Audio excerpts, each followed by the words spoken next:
आपका स्वागत है कॉम्पिटिटिव मस्त यूट्यूब चैनल पे। आज आपके रेलवे एग्जाम आरआरबी एनटीपीसी जो ग्रेजुएट लेवल अभी बाकी है या ग्रुप डी, खासतौर से ग्रुप डी या एएलपी, इन तमाम प्रकार के एग्जाम के लिए बुआ इतना बढ़िया जीके जीएस जिसमें आपका आर्ट्स सेशन से भी और साइंस सेशन से भी दोनों को मिला के ऐसा सेट लेके आ गए हैं जिस जो एग्जाम में जो है एकदम 100% इससे क्वेश्चन फंसेगा। पहला क्वेश्चन बोल रहा है कि एक अपारदर्शी मतलब उसको जो है इधर से आप नहीं देख सकते, पीछे वाला पार्ट को नहीं देख सकते, किरण जो है पार नहीं करेगा, उसी को क्या कहते हैं? अपारदर्शी कहते हैं। तो इसके रंग का क्या होता है? अवशोषण होता है, परावर्तन होता है, अपवर्तन होता है, बिखराव होता है। तो अगर किरण को कोई भेजेंगे तो पार नहीं करेगा, टकरा के फिर उसी माध्यम में लौट जाएगा, तभी जाके इसका क्या होता है? अपारदर्शी होता है, पीछे वाला भाग नहीं दिख पाता है। तो ये घटना क्या कहलाता है? अवशोषण, परावर्तन, अपवर्तन, बिखराव। क्या कहलाता है बुआ? परावर्तन, यानी पहला का बी ऑप्शन सही है। बहुत छोटे समय अंतराल को सही रूप से किसके द्वारा मापा जाता है? पल्सर, क्वार्ट्ज घड़ी, एटॉमिक घड़ी या सफ़ेद ब्रॉन। तो बात किया जाए जो एटॉमिक वॉच का, तो एटॉमिक वॉच जो है जैसे आपका रॉकेट में चाहे बम में चाहे जितना भी आपका ये रिसर्च से संबंधित उपकरण होता है उसी में एटॉमिक वॉच का प्रयोग किया जाता है, जो आपका माइक्रो सेकेंड से भी कम समय को एकदम एग्जैक्ट मापेगा और जिस समय पे बम का प्रक्षेपण करना है या रॉकेट का करना है एकदम वही माइक्रो सेकेंड पे प्रक्षेपण होगा। किसके द्वारा होता है बाबा? एटॉमिक घड़ी, यानी दूसरा का सी ऑप्शन सही है।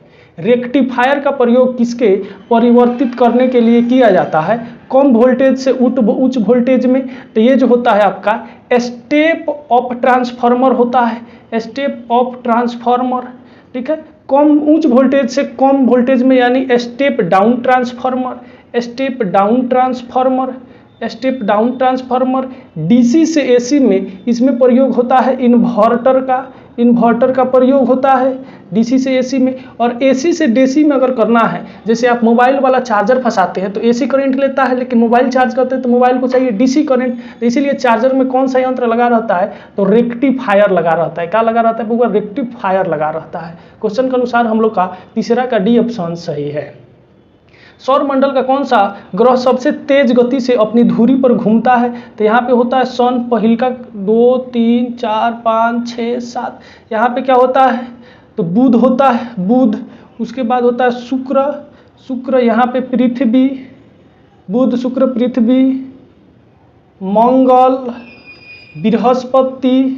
बृहस्पति, शनि, यहाँ पे होता है अरुण, और लास्ट वाला में क्या होता है बउआ? वरुण होता है, जो एकदम ठंडा ग्रह होता है। सबसे बात किया जाए शनि का, तो शनि उपग्रह पर वलय की संख्या बहुत ज़्यादा होता है, छल्ला की संख्या बहुत ज़्यादा होता है। पृथ्वी का जुड़वा ग्रह या भोर का तारा किसे कहते हैं? तो शुक्र ग्रह को कहते हैं, एकदम साथे रहता है सबसे। अगर आपका पूछा जाए कि सबसे चमकीला ग्रह कौन है, तो मंगल है। कौन है भैया? मंगल है। बोल रहा है कि सबसे तेज गति से अपने अक्ष पर या धुरी पर कौन घूमता है? ऑप्शन है बुध, बृहस्पति, पृथ्वी, शनि। कौन घूमता है भैया? बृहस्पति घूमता है। जैसे पृथ्वी को घूमने के लिए 24 घंटा लगता है, 24 घंटा में एक बार घूम जाता है पूरा अपने अक्ष पे, जबकि बृहस्पति का बात किया जाए तो ये 10 घंटा में जो है एक चक्कर मार लेता है। सी ऑप्शन सही है। आगे बोल रहे हैं कि पृथ्वी का भूमध्यवर्तीय लगभग होता है, तो ये मान लेते हैं हम लोग का क्या है बउआ? तो पृथ्वी है। पृथ्वी का बोला कि भूमध्य परिवर्ती जो परिधि होता है उसका मान कितना है, यानी ये वाला गोलाई जो है कितना होता है? तो ये होता है हम लोग का 40,070 किमी। कितना होता है बउआ? 40,070 किमी। हाँ आ रहे हैं। 30,000, 40,000, 35,000, 45,000। सी ऑप्शन हम लोग का हमारे स्क्रीन पे आ गया है। बोला कि निम्न में कौन सी उत्तर में बहने वाली नदी है? तो नर्मदा जो है ये मध्य प्रदेश के अमरकंटक से निकलता है, और ये पूर्व से बहते हुए पश्चिम की तरफ जाता है। ब्रह्मपुत्र जो है मानसरोवर झील से निकलता है, और ये पूर्व तथा दक्षिण में बहता है, उत्तर में नहीं बहता है। चंबल जो है मध्य प्रदेश के महू से निकलता है, और यह जो है उत्तर दिशा में बहता है। किस दिशा में बहता है? उत्तर दिशा में बहते हुए जाके यमुना नदी में मिलता है, ठीक है। कावेरियो वैसे ही है। कावेरी आपका ये नीचे से निकलता है पश्चिमी घाट की तरफ से, लेकिन ये भी आपका दक्षिण दिशा में बहता है। क्वेश्चन के अनुसार हम लोग का क्या हो जाएगा कि उत्तर की दिशा में कौन बहता है? तो चंबल नदी, यानी छठा का बी ऑप्शन सही है। शब्द स्लेम जो होता है किससे संबंधित है, तो क्रिकेट से, बॉक्सिंग से, टेनिस से, फुटबॉल से, ये स्टैटिक टाइप का है। तो इस प्रकार से ये वो कभी कभी खेल का शब्दावली जो होता है उसमें से आपका देता है। तो बात की जाए स्लेम शब्द किससे है, तो टेनिस से संबंधित है। एक्सरे किरण किस वेग के साथ की जाती है, तो एक्सरे किरण का खोज रोएंटजन ने किया था, रोएंटजन ने किया था। और बात की जाए एक्सरे का, तो ये क्या करता है, वो हड्डी का छाप लेता है, प्रतिबिंब बनाता है, और ये एकदम प्रकाश वेग के समान ही रहता है, लेकिन ये खतरनाक होता है। एक्सरे वेग भले प्रकाश के समान चलता है, लेकिन ये खतरनाक होता है। इससे क्या होता है, इसमें रेडिएशन होता है, और आदमी ज़्यादा भी अगर एक्सरे करवाता है, प्रतिबिंब बनवाता है, तो उसकी मृत्यु तक भी हो जाती है। प्रकाश के वेग से चलता है, 8वां का सी ऑप्शन। इसके बाद बोल रहा है कि परागन को किसी अच्छे रूप में किस प्रकार परिभाषित किया जाता है। तो परागन क्या है, यानी परागकोश है, परागकोश से परागकण निकलता है और किसी फूल के वर्तिकाग्र पर, जैसे ये वर्तिकाग्र है तो वर्तिकाग्र पे आके पहुंच जाना और वहां पे क्या करना, निषेचन कर लेना, क्या कहलाता है, परागन कहलाता है, परागन कहलाता है। बोल रहा है कि परागकोश से धब्बे का पराग का स्थानांतरण, परागकोश से धब्बे तक यानी वर्तिकाग्र तक पराग का स्थानांतरण, तो यही क्या कहलाता है, परागन कहलाता है। ये ऑप्शन सही है। परागकणों का अंकुरन, बीजाणु में पराग ट्यूब का विकास, कीड़ों द्वारा फूलों का दौरा, क्या हो जाएगा हम लोग का ए ऑप्शन 9 का सही है। आगे बोल रहा है कि पिटिलीन एंजाइम किसमें उत्पादित होता है, तो पिटिलीन एंजाइम कुछ नहीं होता है, होता हम लोग का टाइलिन है, क्या आपका इमाइलेज है, इमाइलेज है। तो टाइलिन एंजाइम जो है लार ग्रंथि होता है, और ये लार ग्रंथि क्या करता है बउआ, तो भोजन में रोगाणु जो होता है उसको मार डालता है, रोगाणु को मारता है, प्लस भोजन को ये लिक्विड माध्यम में बनाने का कार्य भी करता है। बात की जाए इमेज का, तो भोजन के ऊपर जैसे चावल है, चावल के ऊपर जो मंड या चोकर जो रहता है, मंड या चोकर जो रहता है जिसको स्टार्च कहते हैं, उसी का पाचन कौन करता है, इमाइलेज करता है। स्टार्च को कार्बोहाइड्रेट भी कहते हैं, कार्बोहाइड्रेट भी कहते हैं। तो टाइलिन किस बोल रहा है कि टाइलिन किस में उत्पादित किया जाता है, लार ग्रंथि में, थायराइड में, पिट्यूटरी में, अग्नाशय में। किस में किया जाता है बउआ, लार ग्रंथि में। थायराइड से थायरोक्सिन हार्मोन निकाला जाता है जो घेघा रोग नहीं होने देता है। पिट्यूटरी ग्रंथि को मास्टर ग्रंथि कहते हैं, मास्टर ग्रंथि कहते हैं, मास्टर ग्रंथि कहते हैं। अग्नाशय के बीटा सेल से, अग्नाशय के बीटा सेल से इंसुलिन निकलता है जो मधुमेह का या शर्करा का पाचन करता है। क्वेश्चन के अनुसार हम लोग का 10वां का ए ऑप्शन सही है। प्रकाश उत्सर्जक डायोड यानी एलईडी विशेष इलेक्ट्रॉनिक उपकरणों में प्रयोग किया जाता है, जैसे वे खिलौना को प्रसारित करें, यानी खिलौना को क्या करें, लाइट में लाए। तो ये एक्सरे होता है, ये आपका दृश्य प्रकाश होता है, अल्ट्रावायलेट यानी अवरक्त कण होता है, अवरक्त कण होता है, रेडियो तरंग यानी अल्फा बीटा गामा होता है। तो क्या होता है, एलईडी से दृश्य प्रकाश निकलता है, यानी 11 का सी ऑप्शन सही है। आइसोटोप जो है एक तत्व है जिसमें मौजूद होता है, तो एक होता है आपका आइसोबार। आइसोबार में जो होता है इसमें क्या होता है कि बउआ, इसमें होता है आपका भार बराबर होता है, क्या होता है बउआ, भार बराबर होता है, भार बराबर होता है। तो देखिए यहाँ पे 14 भार है और यहाँ पे भी भार बढ़िया है। तो आइसो बार में याद रखिएगा, बार यानी क्या होता है, तो भार, बार यानी भार बराबर होगा। आइसोटोप कह रहा है, तो आइसोटोप का अर्थ होता है इसमें क्या होगा, प्रोटॉन की संख्या समान होगा लेकिन न्यूट्रॉन की भिन्न होगा ना। प्रोटॉन की संख्या जो समान होता है उसको कहते हैं हम लोग समस्थानिक, समस्थानिक कहते हैं, समस्थानिक। ठीक है, जैसे यूरेनियम 92,235 और यूरेनियम 92,238, इसमें देखिएगा कि प्रोटॉन की संख्या बराबर है दोनों में। ठीक है, तो ये आपका समस्थानिक है। ठीक है, समान संख्या में न्यूट्रॉन हो तो न्यूट्रॉन संख्या में बराबर होगा, वही क्या कहलाता है हम लोग का आइसोटॉप कहलाता है, यानी पहला 12वां का बी ऑप्शन सही है। निम्नलिखित में ऊर्जा का सबसे अच्छी संचालक कौन है, अल्कोहल, ईथर, जल, पारा। कौन है बउआ, पारा है, पारा है।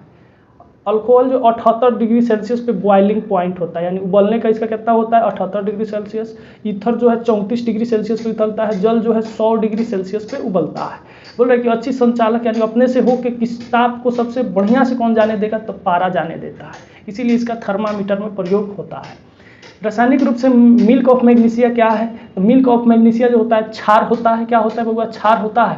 और ये जो होता है अगर पेट में ज़्यादा अम्लीयता हुआ है, यानी HCl की मात्रा आमाशय में अगर बढ़ा है, तो उस समय जो आप गोली खाते हैं वह होता है मिल्क ऑफ मैग्नीशिया, यानी मैग्नीशियम हाइड्रोक्साइड होता है। कौन होता है बउआ, मैग्नीशियम हाइड्रोक्साइड। ऑप्शन है magnesium carbonate, sodium bicarbonate, sodium bicarbonate, इसको कहते हैं खाने का सोडा, खाने का सोडा, खाने का soda, sodium bicarbonate. Calcium hydroxide क्या होता है, CaOH, calcium hydroxide. Magnesium hydroxide, milk of magnesia क्या है, तो मैग्नीशियम हाइड्रोक्साइड है। वायुसेना के वर्तमान चीफ एयर मार्शल कौन है, तो अभी है अमरप्रीत प्रीतम सिंह, अमरप्रीत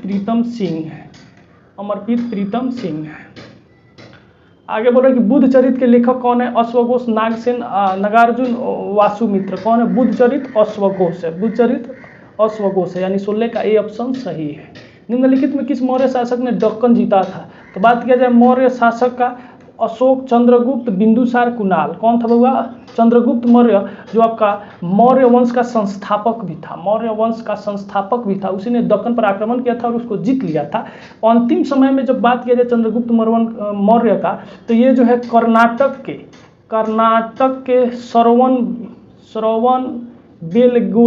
बेलगोला में जाके अपना अंतिम समय जो है एक भिक्षु के साथ, भद्रबाहु भिक्षु था, उसी के साथ अपना अंतिम समय बिताया था।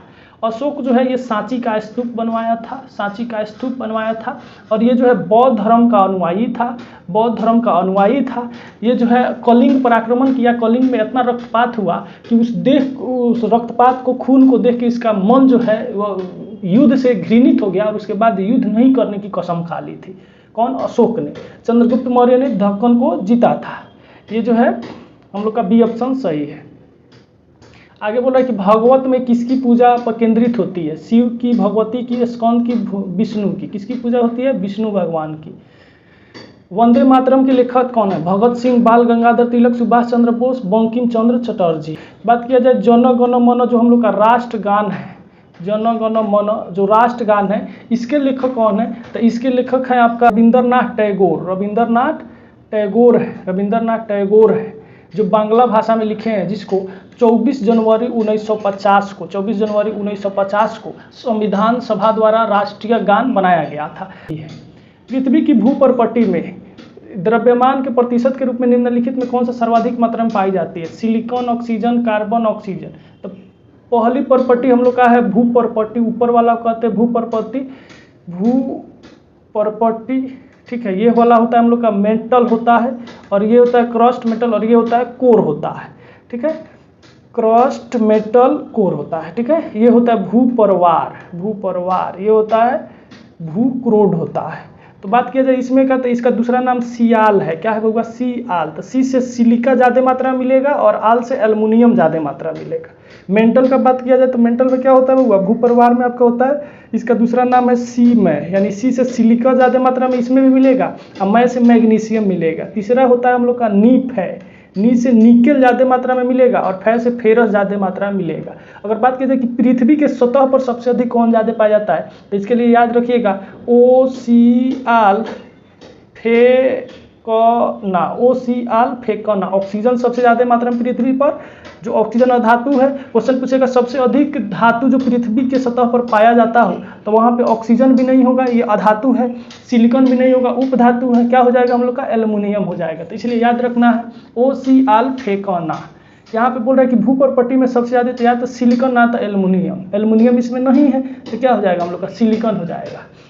हम आशा करते हैं कि ये वीडियो आपके लिए काफ़ी महत्वपूर्ण रहा होगा। अगर आप चैनल पर नए हैं तो इसको लाइक सब्सक्राइब जरूर करें, और बने रहिए आप कॉम्पिटिटिव मस्ती यूट्यूब चैनल पे। हम लोग फिर उपस्थित होते हैं नया सेशन लेके, तब तक के लिए बने रहिए आप कॉम्पिटिटिव मस्ती यूट्यूब चैनल पर।